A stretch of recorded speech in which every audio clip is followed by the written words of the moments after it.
Hi everyone, this is a short video to give you a few tips for learning Portfolio B, so well done on making it to this stage. It means that you've completed the first portfolio and the 2 quizzes. This is the last piece of assessment for Prep Skills, so that's a good place to find yourself in. As with learning Portfolio A, this will build week by week. There'll be some overview questions for each module, so if you complete all the activities and readings from each module, then you won't have any problem in writing those relevant answers in your learning portfolio. So you've already done one of these, you're in the way of it and you know how it works, but let's just give you a few more pointers and a few things that are specific to this particular assessment task. So some of it is very similar, some of it just a little different.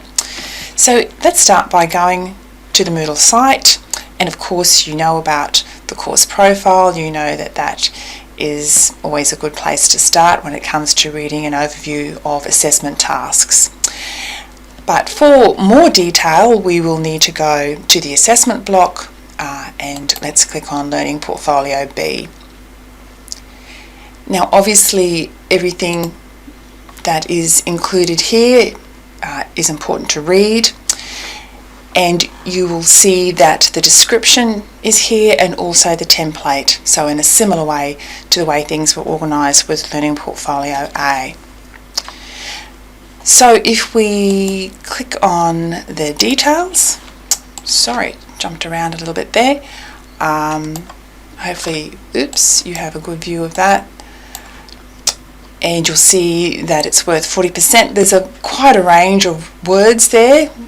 It is really hard to predict. Some people will struggle to write about these these questions, will struggle with the responses and have not a lot to say. Other people will want to write a lot more than 2,000 words. So there is already quite a broad range there, but we still allow people to go 10% under and over. Probably wouldn't write too much less than 1,400 words though. Now, if you find that you have too much to say, don't forget there was that handy part in Module 3 where we actually talked you through some tips if you find that your word count has really blown out. Now, as with Learning Portfolio A, you have a series of questions to answer. We're asking you to write short answer responses. So please write in sentences even though they're not formal paragraphs. We're not expecting you to include or to use formal referencing in this, but that's not to say that you can copy willy-nilly from the internet. If you do write anything word for word from another source, then you must put that in quote marks and indicate in some way where you got that information from.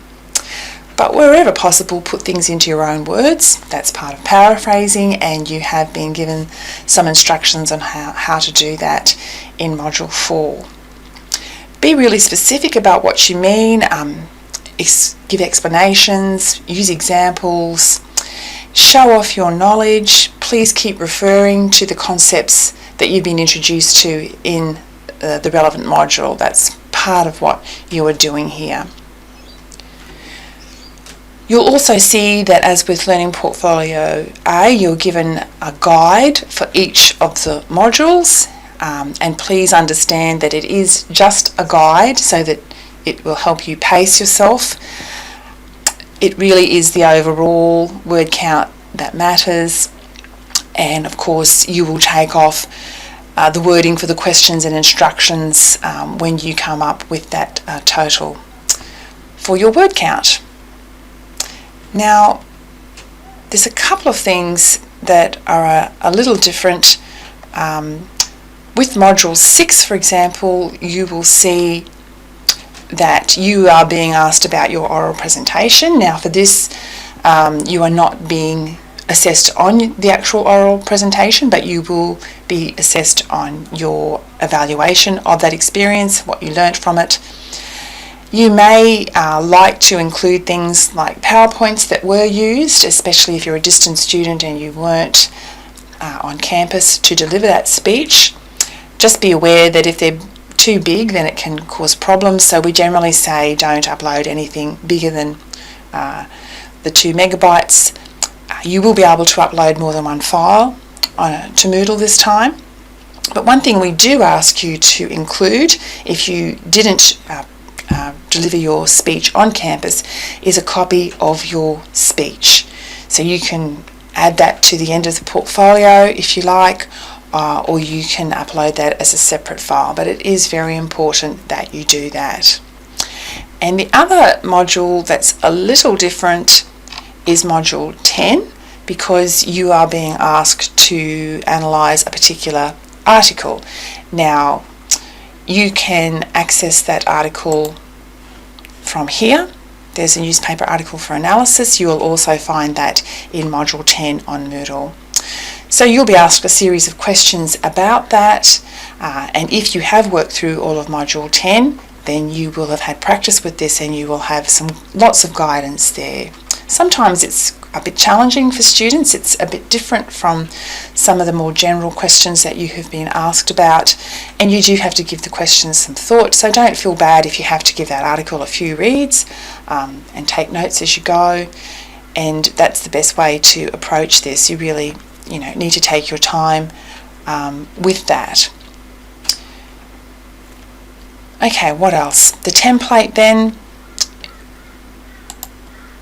is similar to what you've used before, and if you simply type in under the questions, then you avoid those messy italics.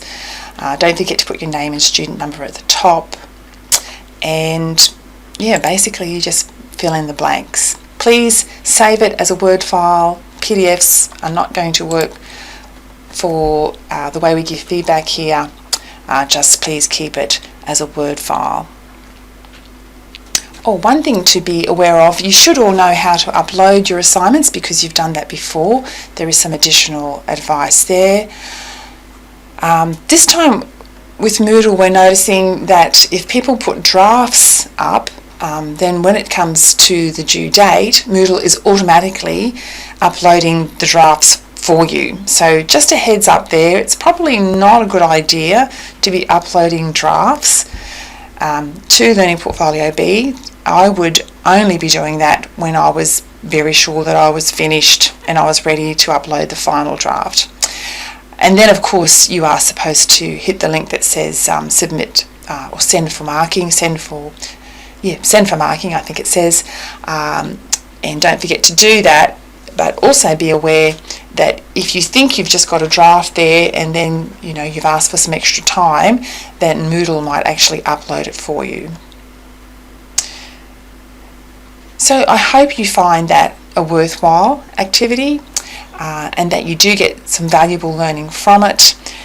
We really look forward to receiving those assignments in week 11, and good luck with Learning Portfolio B.